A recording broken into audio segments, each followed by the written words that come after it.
Last Monday afternoon, David Bowie invited me to his London hotel so that I'd be able to record a chat with him for this program. It was my 5th recorded piece with him in 12 years.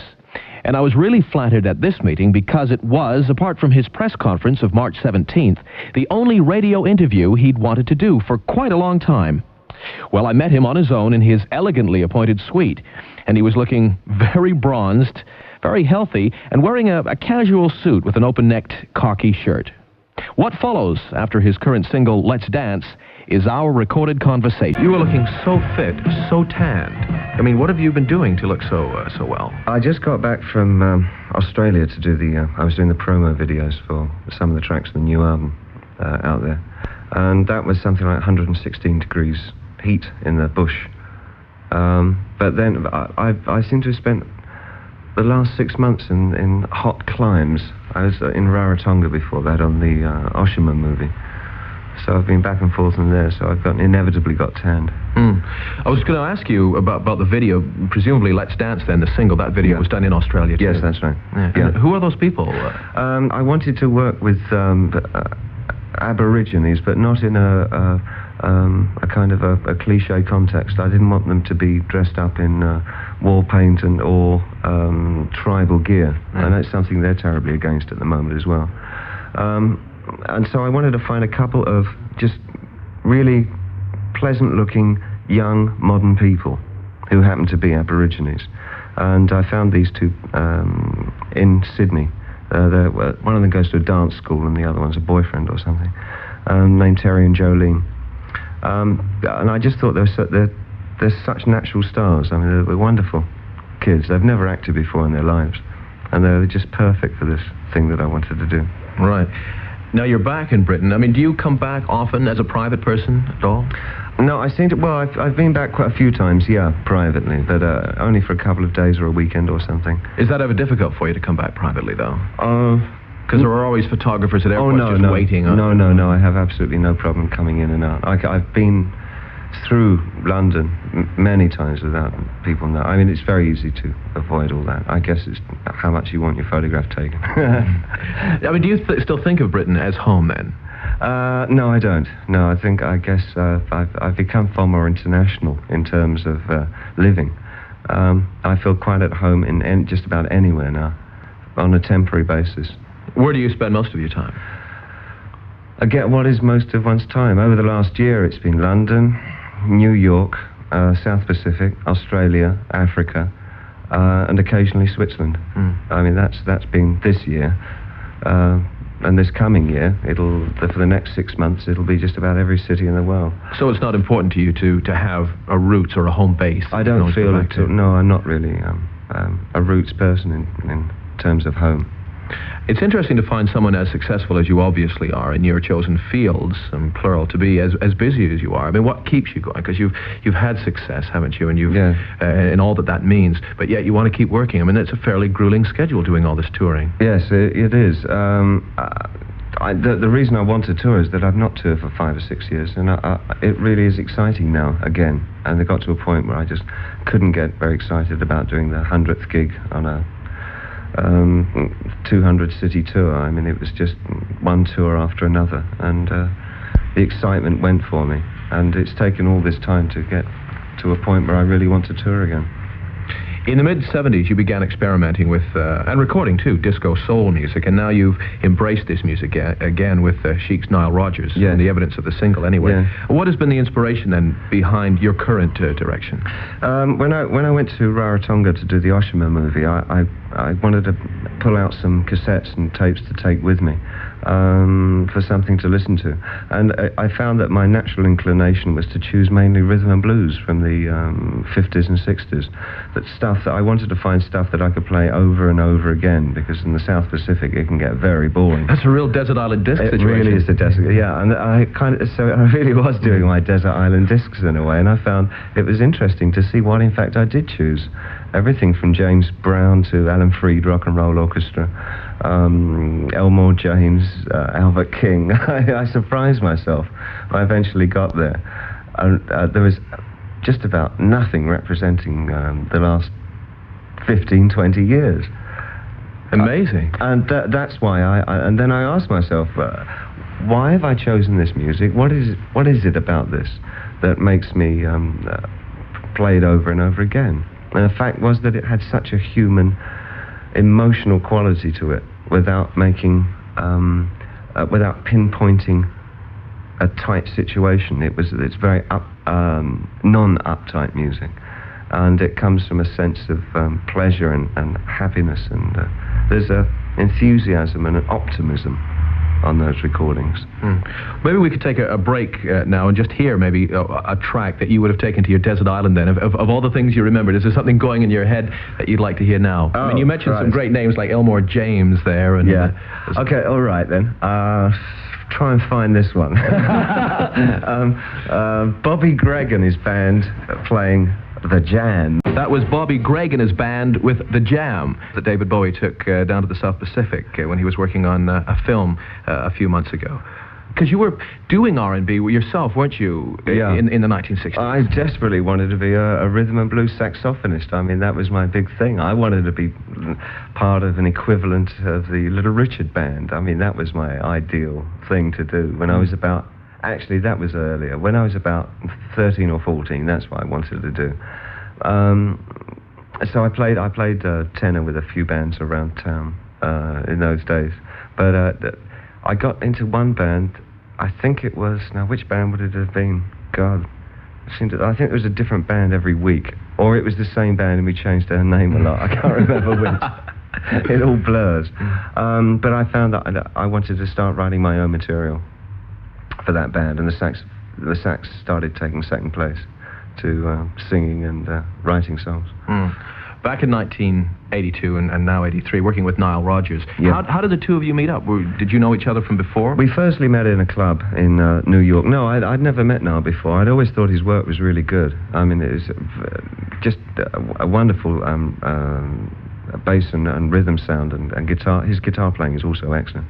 We met in a club in New York, and inevitably started talking about our own reference point. We wanted to find something, a common area, and as one does with a new person, sort of find out what you like. And we both started talking about rhythm and blues stuff, and we both knew all exactly the same discs and records and bands. And then when I had to consider who I wanted to work with on a new album, I thought, well, let's give Nile a try, see if he'd be at all interested in working with me, because of my own sort of rediscovery of rhythm and blues stuff. And he would have been aware, of course, of what you were doing in the mid-70s as well. But yeah, very much so. So it was a good combination. Good. He knew the heart would have been there. The other question that I know the press has asked you millions of times, but I haven't heard the answer myself, is that after so many successful years and records with RCA, you've changed. You're now with EMI America. Yes. So why the change? By the end of my contract with RCA, there was no love lost between us. We didn't... I think the belief had gone in each other. I didn't believe in RCA, and they certainly had fallen out with me around the time of Low. There was no real interest in Low, and many of the albums from there on. And it was sort of, we just went through the movements of being artist and record company, so I was really quite glad when I was able to terminate that particular contract. I find that unbelievable, because any record company, any other record company would have been glad to sort of take you on, because, I mean, you're the sort of artist who keeps a lot of lesser-known artists afloat. I think familiarity had bred contempt. I mean, we're quite happy to take a short space from each other, a long space from each other. All right, then. How do you react, then, to the numerous Decca and the RCA reissues that have cropped up in the last couple of years in the absence of new material from you, these sort of releases that, in fact, chart in the UK? I think they're horrendous. I think the compilations are done, they sound like they were done in about half an hour over a board meeting or something. Packaging is generally atrocious. And I find it most offensive. What about the Rarities album, the Italian compilation that came out? Is that as well? I'm not quite sure what the point of it is, except to maybe pick up a few extra bucks or something. I mean, it really is something. If they'd wanted a compilation, they should have come to me and asked me to put something together for them, and I would have given them something very interesting. But of course, they don't ask me these things, they just put them out. And I dare say they will continue to put out compilations of albums, which I have absolutely no understanding or control of. Do you have a record yourself of all the things that you've ever recorded? Do you have a collection of all your work? No, I'm not a very good back fan. I get a lot of stuff. I mean, a lot of my audience are really good like that. They send into the New York office an awful lot of stuff that they think I might not have heard. So I've heard and know about just about every bootleg that's been done. Mm-hmm. And I've even had studio tracks in the early days that I didn't know existed come through to me. Very early version of, what was it, I'm Waiting for the Man, which I did in somewhere like, it was about 1970. A 1970s version of that, which floored me. I can't remember doing it to this day, and it's definitely me.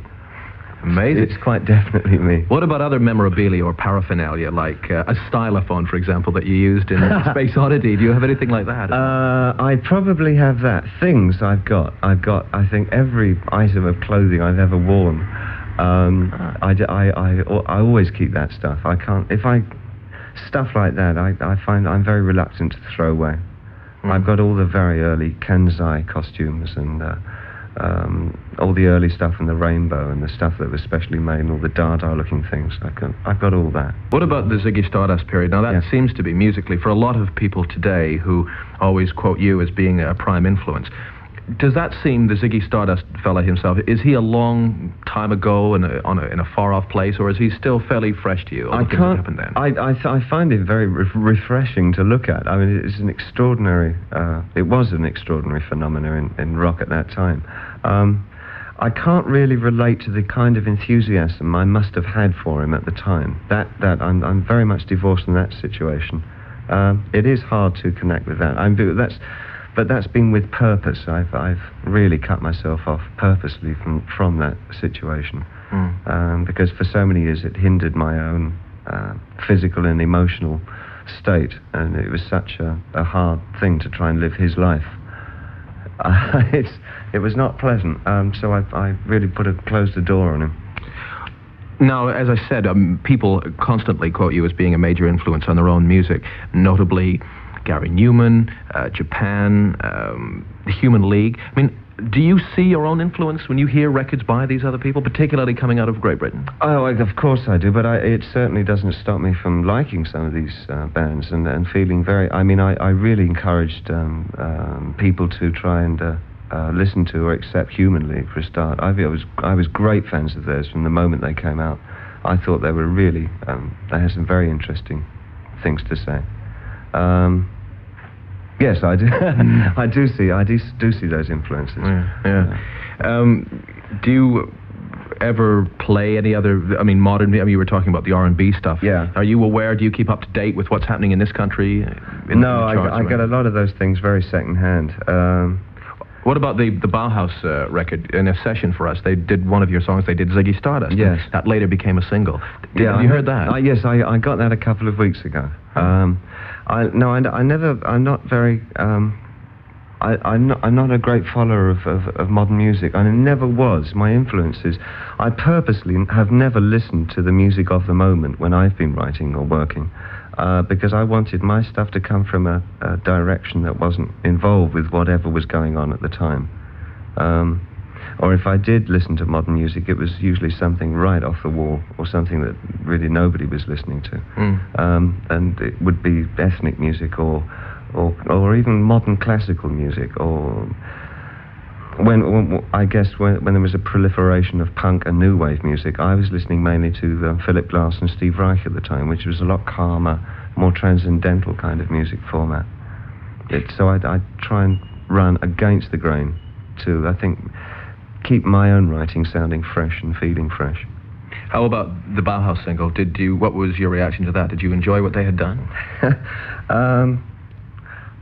It was a shock to hear Ziggy Stardust being revived by anybody other than myself. I must admit that. I don't think it was that successful. I'm not quite sure why they did a cover version. But there again, I'm hardly one to talk, because my cover versions are usually quite dreadful. I can only think of a few that I quite like. Well, name one, then we can play something. Can't Explain, from the Pin-Ups album. I like.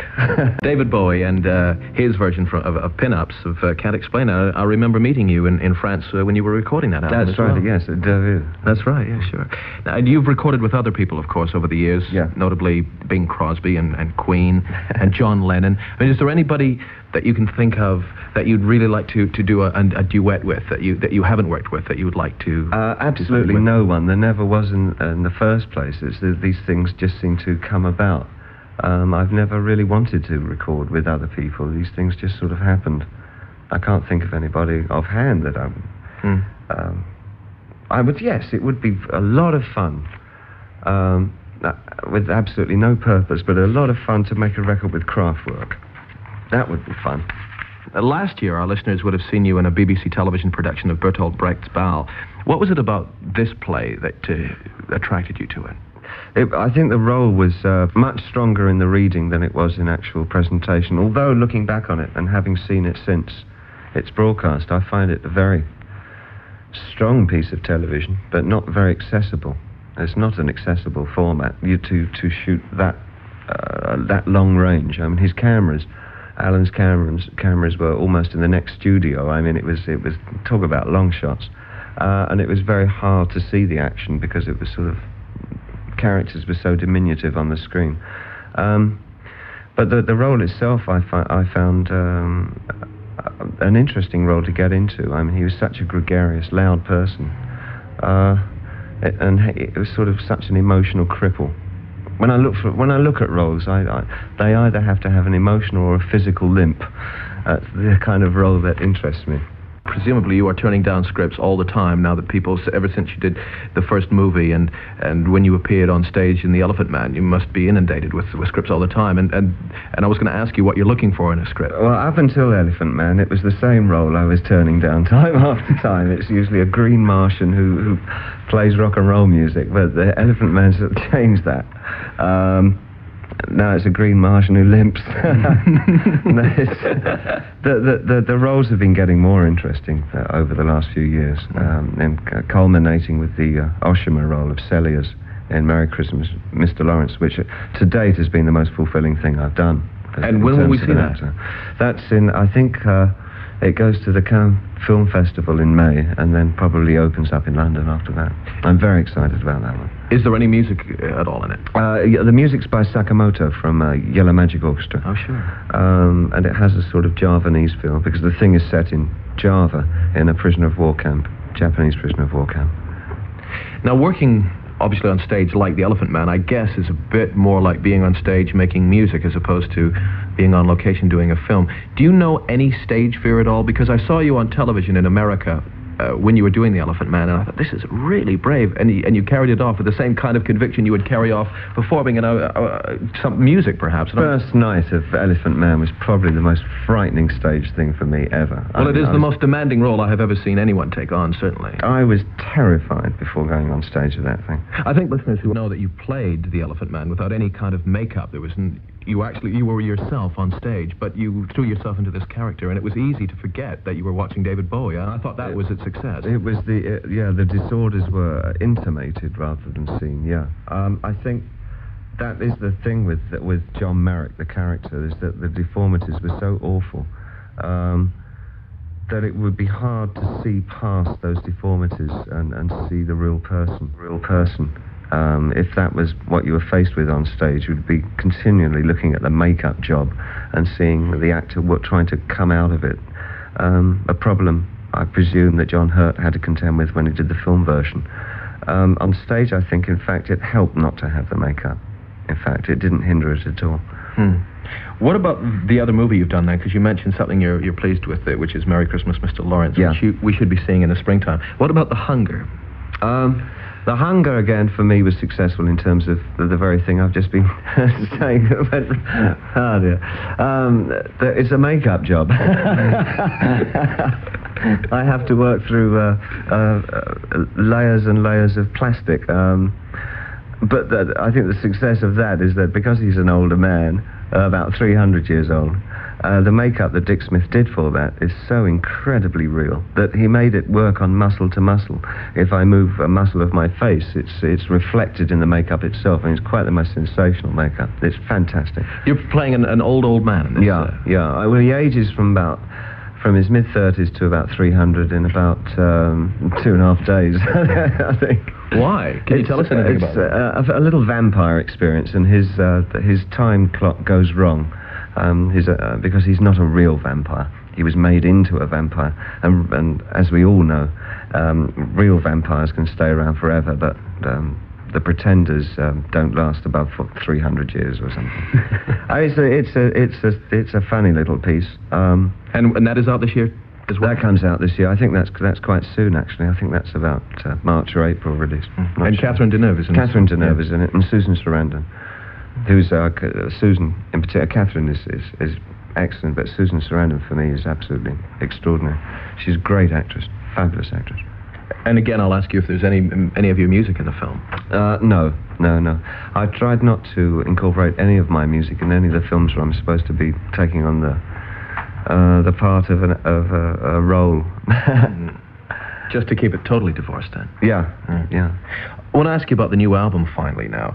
Has this been a long time in the making? It certainly has been a while since we had a new album, but did it take you a while to record it? No, it was put together in 3 weeks, because I had a very good idea of what I wanted to do, so it's a very simple operation to actually execute it in the studio. The arrangements were done before we went in. Would you describe it as a dance album? The title track is certainly danceable. Is the album with a similar theme?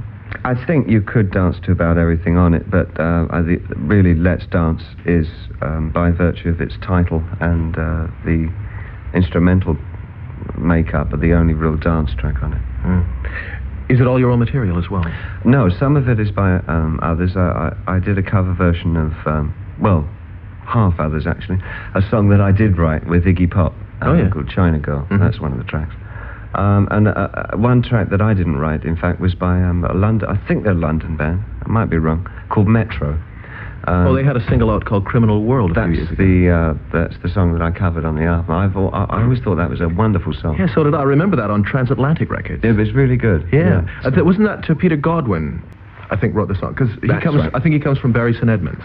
Bury St Edmunds? Yes. Oh, exactly. I thought it was London. I covered that one, but other than that, Old Cat People, which I wrote with Moroder. Mm-hmm. The Metro thing is the only thing that I covered by somebody else. Right, okay, and this album is coming out sometime mid-April, I Yes. Right. Now, about the stage show, and this is what everybody can't wait to see, and it was sold out within hours of being announced in London and in Birmingham, and you've got some European dates as well. Yeah. The Serious Moonlight Tour, now, the line I know in Let's Dance, Serious Moonlight. What is it? A whole concept, a moonlight or a moonlit concept? Yeah, I wanted something which would give a general atmosphere to the tour. A Serious Moonlight for me, it's the romanticism, it's the inherent quality of two people being together, a relationship between two people. That I wanted to retain what I feel is the positive force on the new album, which is trying to see the world through the eyes of a couple. And I want to retain that kind of feeling for stage, that it's on a more humanist level than anything I've done on stage before. It's not quite so icy. That's what I remember best when you came with the Station to Station tour, and it was very icy. Yeah. My palms were in fact sweating because the support was not an act as such, but rather a film, the Chien Andalou. Yeah. And that was really unnerving, and I was thinking, Yes, God, what have we got in store here? What have I let myself in for here? I was reflecting my own personality at the time, unfortunately. Those days are long gone. Are you going to be doing any old material on stage? I think I will probably be able to cameo just about every period that I've been involved in as a writer. I still find it very enjoyable to do a lot of the old material. I've changed the instrumentation on some of the pieces because they don't excite me as such anymore. So I've had to do something to make them exciting for me, otherwise I wouldn't be able to perform them with any real conviction. So I've made some allowances for that. But I covered everything, I think, back to Man Who Sold the World, I think. Wow. All right, well, I'd like to thank you for your time here, and perhaps you might suggest a track. This is going to be difficult, but one of your older numbers that still gives you a real kick to do on stage where you perhaps haven't had to change it that much.